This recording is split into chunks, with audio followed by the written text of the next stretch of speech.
All right, let's talk about one of the biggest debates in the entire fitness world, training to failure.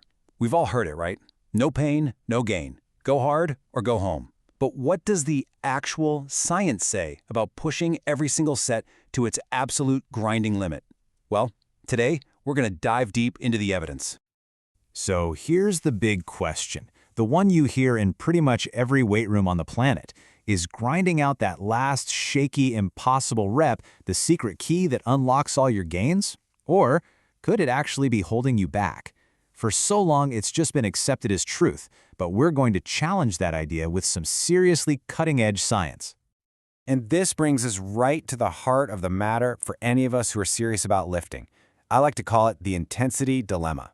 It's this constant battle between training as hard as you can and training as smart as you can. I mean, going all out just feels productive, doesn't it? But is it really the most effective way to get to our goals? Or is there a better way to manage our effort for more sustainable results? Yeah, this argument has been going on forever. You've got one camp that swears by the gut-busting intensity of failure to signal muscle growth. And then you have the other camp, warning everyone about overtraining, burnout, and messed up recovery. So who's right? Which side is the actual science support? A huge part of the problem has always been, how do you even measure intensity? It's all so subjective. But what if there was a more precise tool that could solve this whole dilemma? Well, there is. It's called RIR, or Reps in Reserve. And let me tell you, it is a total game changer for how you program your training. So what exactly is RIR? It's actually super simple, but incredibly powerful.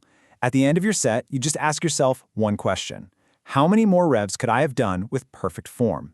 So say you finish a set of 10, and you feel like you probably could have squeezed out 2 more before your form started to break down.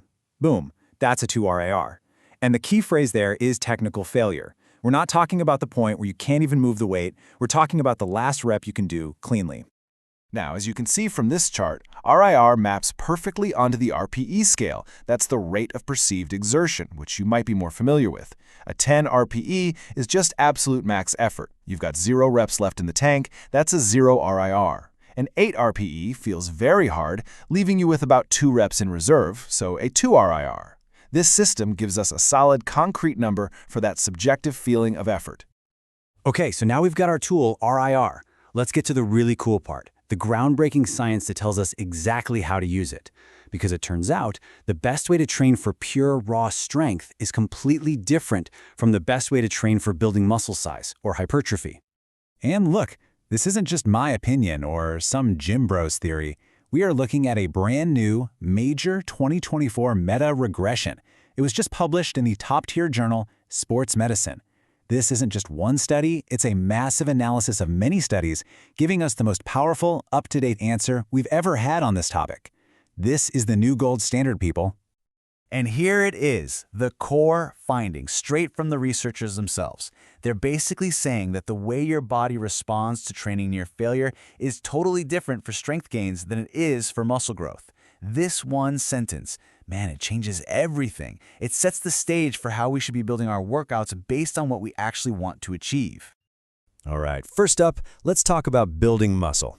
If your number one goal is just getting bigger, we're talking pure hypertrophy, then, well, that classic gym wisdom actually has some truth to it. The science is crystal clear. You got to get close to failure.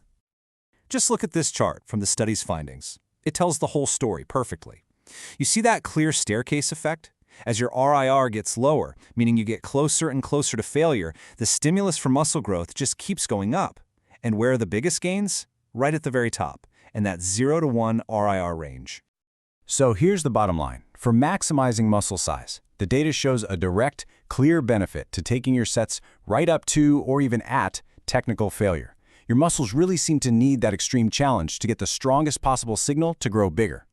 But what if your main goal is maximal strength? What if you're chasing that 1 rep max? Well, now the story completely flips. For pure strength, grinding to failure isn't just unnecessary, it might even be a bad idea. Okay, now look at this chart for strength. Totally different, right? Unlike that staircase we saw for hypertrophy, the results here are, well, they're basically a flat line. The analysis found that strength gains were pretty much the same across a huge range of intensities. Whether you leave 1, 2, or even 4 reps in the tank, the strength adaptations are nearly identical. It's a massive sweet spot.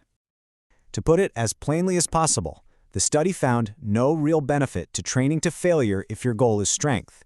Consistently lifting heavy with perfect form while leaving a few reps in reserve builds strength just as well as going to failure, but with way less fatigue and a much lower risk of getting hurt, and that means you can recover better and have more high-quality workouts over time.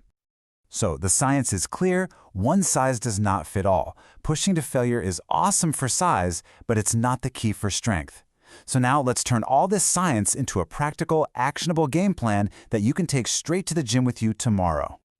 This right here, this is your cheat sheet. Seriously, screenshot this, save it to your phone, do whatever you gotta do.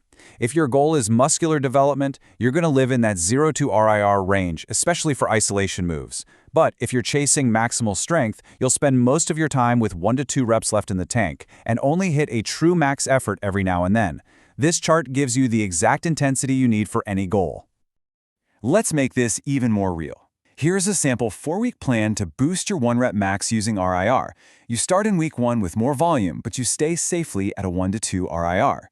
In week 2, you drop the volume a bit, but keep that high-quality intensity.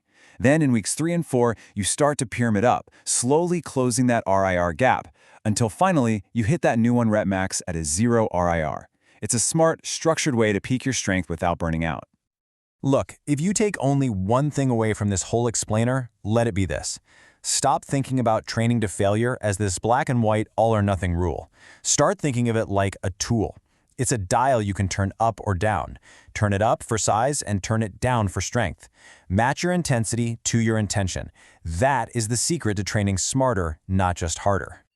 So there you have it. You've now got the scientific knowledge and the practical tools to program your training more intelligently than ever. The question isn't, should I train to failure anymore? The question is, when should I train to failure? The ball's in your court. What are you going to do with this? What goal are you going to chase? And what plateau is about to get completely smashed? Remember, science is always evolving. To catch the next scientific analysis and protocol, make sure you turn on notifications and subscribe. We'll see you in the next video. And hey, let us know in the comments what topic we should cover next.